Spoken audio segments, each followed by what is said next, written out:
So you're here for another installment of the good news. Perfect. Meet the Yogis of Soweto.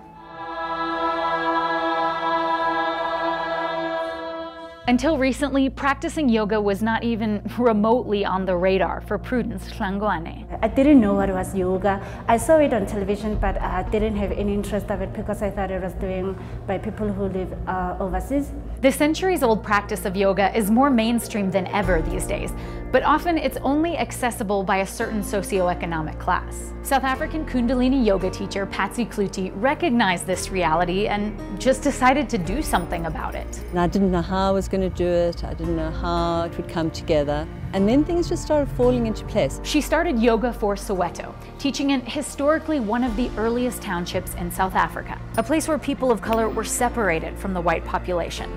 Just Google apartheid. There are still some struggling neighborhoods in Soweto where yoga is really not well known, but Patsy's plan was to change that. It's really about bringing the yoga to people who haven't been exposed and don't have the chance. For the community that I'm from, it's a new thing. I saw that poster and then I came to the classes. So without knowing what Kundalini yoga was all about and everything. By the way, Kundalini is a very diverse kind of yoga. It's not a knowledge that should be hidden and for the elite.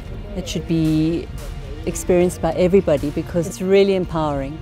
It has made a difference. I'm feeling it, I'm seeing it. People are also seeing it, like telling me, wow, you've changed. Sanele Msasane says the mental health benefits are crucial for a population where many deal with unemployment, poverty, and tough home lives. Some come to classes like complaining about their anger, frustrations, like they having difficulties dealing with their emotions.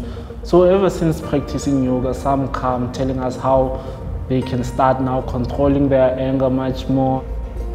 Being unemployed also can affect you emotionally. It can't actually give them jobs, but it gives them the patience and the strength to carry on. It's also good for health. It's good for the body, the mind, and everything. Each and every one of us needs to have that moment to actually look within yourself. From the beginning, Patsy really wanted to avoid the whole white savior complex. Not coming in and then being the one that's coming to do good and then going off.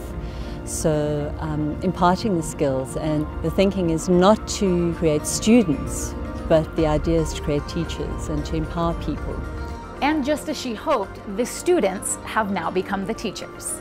Relaxing your hands to your knees. I got interested in being a teacher so that I'll be able to also share this information and also this Kundalini yoga with the people from my community. I feel like still there is a need for them to know about it. Yoga isn't exactly included in Maslow's hierarchy of needs, so is it a necessity for these communities? My answer to that is your own inner peace and your own self-respect and knowing who you are and having a deep sense of yourself. That is a basic requirement. Just ask a former skeptic. So I was like, what is yoga? What will I do with this? And when I came here, it helps me a lot. Some can say, it's not helping, we are just exercising, it's a waste of time. But to those who know that we are willing to have something in life, it's an opportunity of a lifetime because it works. From Snake Park, Soweto, South Africa, this is Amy Montalvo with The Good News.